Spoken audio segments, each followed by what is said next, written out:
Olá, pessoal! Estamos aqui hoje mais uma vez para refletirmos juntos a nossa liturgia do dia, tá certo? E nessa quinta-feira, não nos cansemos de apresentar a Deus as preces e as súplicas em favor de nossa condição humana, frágil e pecadora.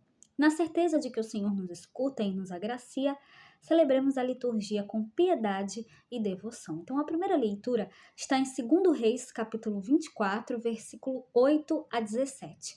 2 Reis, capítulo 24, versículo 8 a 17. Joaquim tinha 18 anos quando começou a reinar e reinou 3 meses em Jerusalém. Sua mãe chamava-se Noestã, filha de Elnatã, de Jerusalém. E ele fez o mal diante do Senhor, segundo tudo que seu pai tinha feito. Naquele tempo, os oficiais de Nabucodonosor, rei da Babilônia, marcharam contra Jerusalém e a cidade foi sitiada. Nabucodonosor, rei da Babilônia, veio em pessoa atacar a cidade, enquanto seus soldados a sitiavam. Então Joaquim, rei de Judá, apresentou-se ao rei da Babilônia com sua mãe, seus servos, seus príncipes e seus eunucos. E o rei da Babilônia os fez prisioneiros. Isso aconteceu no 8º ano do seu reinado. Nabucodonosor levou todos os tesouros do templo do Senhor e do palácio real e quebrou todos os objetos de ouro que Salomão, rei de Israel, havia fabricado para o templo do Senhor, conforme o Senhor havia anunciado. Levou para o cativeiro Jerusalém inteira, todos os príncipes e todos os valentes do exército, um total de 10.000 exilados, e todos os ferreiros e serralheiros. Só deixou a população mais pobre do país.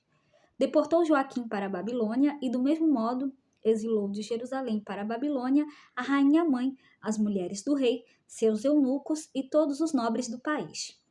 Todos os homens fortes, num total de 7.000, os ferreiros e os serralheiros em número de 1.000, todos os homens capazes de empunhar armas foram conduzidos para o exílio pelo rei da Babilônia.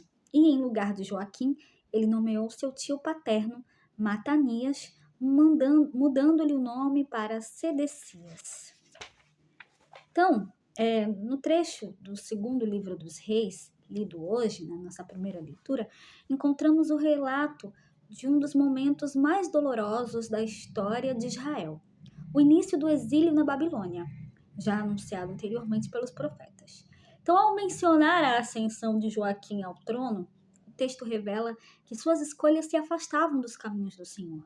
Isso contribuiu para o enfraquecimento do reino e abriu caminho para a invasão das tropas babilônicas que cercaram Jerusalém.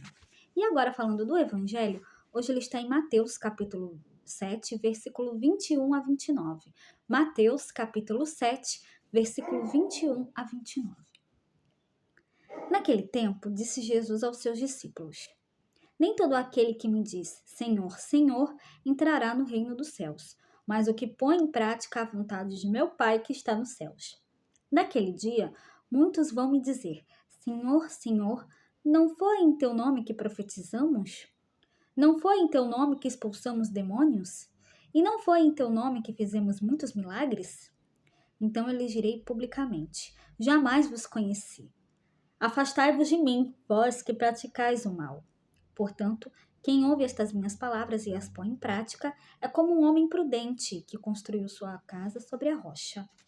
Caiu a chuva, vieram as enchentes, os ventos deram contra a casa, mas a casa não caiu, porque estava construída sobre a rocha. Por outro lado, quem ouve estas minhas palavras e não as põe em prática é como um homem sem juízo, que construiu sua casa sobre a areia.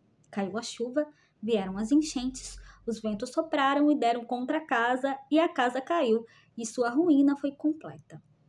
Quando Jesus acabou de dizer estas palavras, as multidões ficaram admiradas com seu ensinamento. De fato, ele as ensinava como quem tem autoridade e não como os mestres da lei. Então, no Evangelho de hoje, Jesus nos ensina que o verdadeiro discípulo é aquele que vive a fé com coerência. Não basta dizer Senhor, Senhor com os lábios, é preciso colocar em prática a vontade do Pai. O discípulo fiel é comparado à pessoa prudente que constrói sua casa sobre a rocha.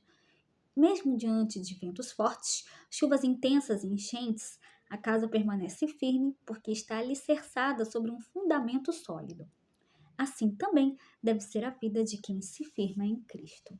Então, era isso que eu tinha para falar para vocês hoje. Muito obrigada a todos por curtirem, por comentarem. Aqueles que só assistem mesmo também agradeço. Espero que vocês tenham gostado dessa reflexão de hoje. Espero encontrá-los todos aqui amanhã, sexta-feira, se Deus quiser, para continuarmos refletindo cada vez mais as leituras da Sagrada Escritura. Então, muito obrigada a todos e até a próxima, se Deus quiser.